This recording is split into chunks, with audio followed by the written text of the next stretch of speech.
Hey, what's up, everybody? Ralph here. So today I want to talk to you about how to remove negative items from your credit report. In today's world, we know how important credit is in terms of wanting to get like a house, car, or anything that we need. And sometimes, having bad credit can stop us from getting those things. So today I want to talk about how you can remove certain negative items that might be preventing you from getting access to the credit that you need to purchase, things like a home and a car. So before I begin with that, now, the first thing I want to make sure we get this clear. Now, regardless of if the negative items on your accounts are either legit or not legit, if you follow these steps, there's a good chance that you can increase the chances that you get these items removed. Obviously, if it's legit, it's going to be a little bit harder. It's an impossible no, but you can get it removed. But it's going to make it a little bit tougher. But if you follow these steps, it does increase the chance of you removing these negative items. Obviously, if the negative items on your report are not legitimate, then obviously this helps. You shouldn't have any issue getting those items removed. But if they are legit, it's going to be tougher. Is it impossible? No, but it's going to be a little bit tougher. But if you follow the steps, then you do increase the chance of getting these items removed. All right. So the first thing you want to do is, you want to get your access to your credit reports. Now I know that online they have a lot of ways in which you can get it. You have different websites that talk about, we can get you a free credit report if you make this purchase, or you pay a little fee. You don't want those credit reports. Obviously, you can get your credit reports for free. You get access to. You can get one credit report for each credit bureau, which is Experian, TransUnion, Equifax. You get one report for each one of those every 12 months. So you can get them for free. So there are two ways you can do it. The first way you can do it is very manual, but it is, obviously accurate. It's just going to take a little bit of time. You can write to the three credit bureaus. You can write a letter saying you request your reports, and they have to mail that to you. I think you have to bring send an ID or a photo ID, a driver's license, or a copy of a utility bill, just because they want to make sure it's you.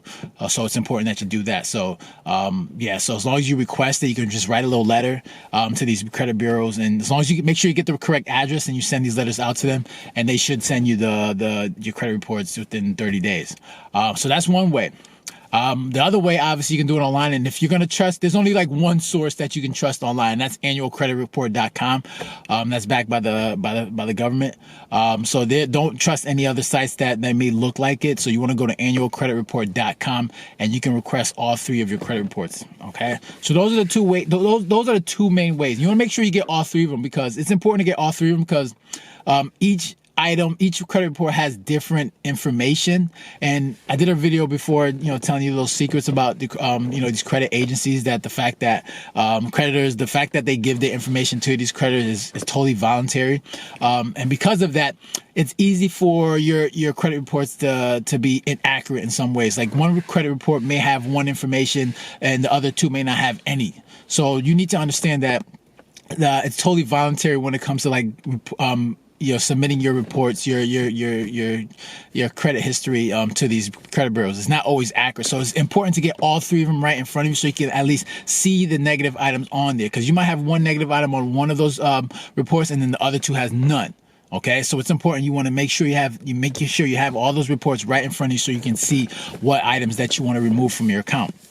Okay, so once you get the report, now it's time to dispute, right? So you want to make sure you first identify the items that you want to remove. So you make sure you identify which ones, and then highlight them with different markers, and so you can which account for each report. So once you've identified them, now it's time to dispute. All right. So I know a lot of people, when it comes to disputing, they like to dispute online. All right. So, and they make it easy for you when you're on these credit bureaus websites, and they have that nice little button that says dispute here. Trust me, that's a trick. You don't want to do that. I know people like to choose the path of least resistance, and they see that button. Oh, you don't want to talk. You don't have to talk to anybody. Just click that button, write what you're disputing, and then boom, they'll take care of it. That's a setup. That is not meant to help you. All right. So you need to understand that if you dispute items, what you're doing is you're agreeing to the terms and conditions of their website. So when it comes to disputing, you don't know how the investigation is going to go down. You don't know how they're investigating this negative item. You don't know who they're talking to. You don't know if they're speaking to the creditors. And another thing is you also give up your rights as a consumer. So even if you wanted to sue them, say there was a negative item and you knew that they didn't verify it, and if you wanted to go sue them, you couldn't, because you agreed to their terms and services, and you're not, you won't be able to sue them if there's any inaccuracies. So you need to understand that do not dispute any negative items online, because you're just setting yourself up to fail. They're going to act like, oh, they're going to review in 30 days and then they're going to get back to you, and then nothing's going to happen. That item is still going to be on you, and you're just going to have to deal with it. All right. So make sure instead of disputing it, you want to make sure you write a letter. Right.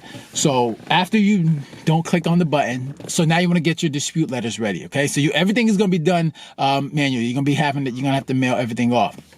All right. So when you're doing these dispute letters, you want to make sure you get straight to the point. All right. Be direct. Tell them what the issue is, and tell them what you want done. So tell them, all right, this item right here is incorrect, and what I want you to do is either delete it or correct or update the information. All right. Get straight to the point. Don't get to a point where you're telling your sob story. Oh, I went to the hospital. I was sick. My mother died. Someone died. They don't care. They could give two damn. They don't give a damn about what your issue is. All they care about is reporting the accurate information. So don't give them a sob story. You don't want to make it too long. You want to be straight to the point. Say this is a negative item that's an issue that's not correct, and I want you to either delete it or correct it or update the information. You want to get straight to the point, and also don't admit fault. All right, so when you're writing that letter, don't say, oh man, I made a mistake last year. I forgot to send in the payment, or, I know I messed up. Could I get a chance? Don't admit fault. You tell them straight up that, all right, this is incorrect, and I want this removed. All right, straight to the point. Okay, and you don't want to complicate it too much. Keep it concise and direct. All right. So and when you're doing this, when you're sending this dispute letter, make sure you put a photocopy as well, like because they want identification. Like I told you when you're sending when you're requesting your reports, if you do it by mail, make sure you're sending a photo ID. And it could be a driver's license or any type of photo ID, and also like a document, like a utility bill, because they want to make sure they verify that this information is you. They want to know that you're the person that they're dealing with. Because so it's important to send either a photo ID or copy of Social Security or just a utility bill. All right. So make sure to be direct. Okay. So So after that's done, after you send that off, it usually takes like 30.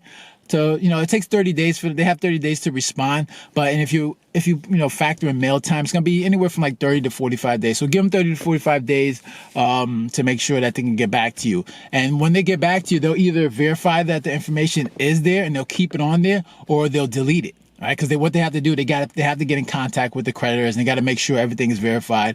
And a lot of times you'll get it deleted, but there are times where they say they verified the information. When they verified the information, it's going to stay on there. But in fact they never really spoke to the creditor. So if that's the case, if it gets to a point where they don't remove it, that's okay. You go into step 2. All right. And that means you're going to do the same thing you're going to get in contact with the actual creditor, whether it's a credit card, whether it's an auto loan, or whatever negative item is, the company that's put that negative item on your credit report, you want to get in contact with them. Now you're going to pretty much do the same thing as you did with the credit bureaus, except you're not going to have to put in your ID. All right. So what you want to do is you're going to create a letter, and again, be straight to the point, direct, and tell them exactly what the issue is, and tell them what you want done. All right. So and make sure you get straight to the point. And again, obviously, don't admit fault. Just say, boom, this is what it is. Done. There's some inaccuracies. And the things you want to look for, like you want to look for inaccuracies like a misspelled name, or an address, or maybe the account number is wrong, or the late payment was off. Like you want to look for little things like that. So because when it comes to your rights, you want to make sure your credit report has to be accurate. If there's any inaccuracies within your credit report, that negative item has to be deleted. All right. If a negative item can't be verified or proven, it has to be deleted.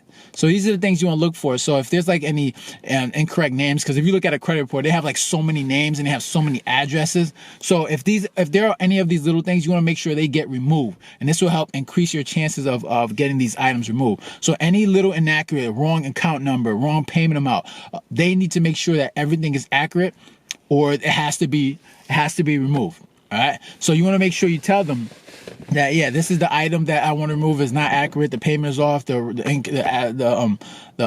account number is wrong. And if it's any inaccuracies, they have to remove it.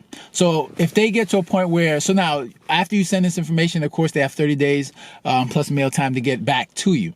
Now, they're going to verify this information. So now they're either going to come back to you and say, no, this item belongs here, or it's going to say, all right, we're going to delete it. And most times they'll delete it. And it helps when the negative item on your report is an old account, because that means once you have to verify this information, that means they have to go back into the archives and pick this stuff up. A lot of times they're not going to want to do that because it's a waste of time. It's a waste of money. Right? So if it's a new account, then it's going to be tougher.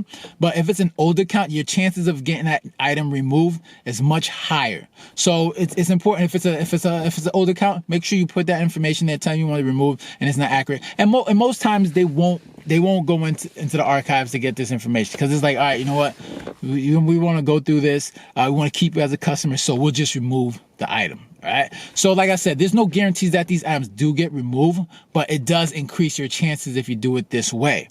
So more times than not, you should get this removed, especially if it's a legitimate, if the item on your report is not legit. But if it is legit, then it's going to be a little tougher. But if you can find an inaccuracy in your credit report, then they can get it removed. All right. So let's say that they do send you the information. So let's say that they do get the information removed. So you want to make sure they give you a copy of this item, okay? So you want to make sure they give you a copy saying they're going to remove the items from your credit report. And they're supposed to contact the credit bureaus and let them know that this is not accurate. So can you remove this, please? But I wouldn't leave it up to them. Get that copy that they send you, and also make a copy and send it to the credit bureaus yourself, and let the credit bureaus know, all right, boom, I got in contact with the creditor, and all this information is incorrect. Can you please remove that item from my credit report? All right. And more times than not, they'll update it, and then they should send you a copy saying, all right, we updated, and they should give you a copy of your credit report saying the items have been removed. All right. So you want to make sure you follow up with the credit bureaus. Even if you get even if the creditor gets back to you saying they're going to remove the item, you want to make sure you follow up the credit bureau and make sure they remove the item. All right. And even if you have to wait 30 days, because like I said, once they update, they should send you a copy of your credit report saying they removed it. But if they don't, wait like 30 days to make sure that it's been removed. And if they don't, obviously you follow up with them, because you want to make sure you stay on top of these things. You want to make sure you do things the right way. All right. So these are little tips. These are just little tips to help you remove negative items off your credit report. Like I said, there's no guarantees, but if you do things, if you do it the right way and you follow these steps and you make sure you're directing what you want them to do, and if you can find any inaccuracies, it's based on the law. Based on the laws, they have to remove it. All right. Based on the FCRA, which is the Fair Credit Reporting Act, it gives you rights that they may have to make sure that the items on your report, your credit report, has to be accurate. All right, these are laws. So if there's any inaccuracies and they don't update or they don't verify, they can get sued. Okay, so it's important to understand that these are your rights, and it is possible to repair your credit as long as you do it the right way. But if obviously it kind of depends if the negative items on your report are legit or not. Obviously, if they are legit, it's going to be a little bit tougher, but it's still possible. If it's definitely not legit and they don't belong there, then you should be able to get those removed with no problem, as long as you follow these steps. All right. So I hope this provided you with a little bit of information, helped you out. If you have any questions, make sure you leave a comment before. Make sure to hit the like button, share, and subscribe. All right. I plan on doing a bunch of credit repair videos, so definitely be on the lookout. All right. So hope you enjoyed it. Have a good one. All right. Take care.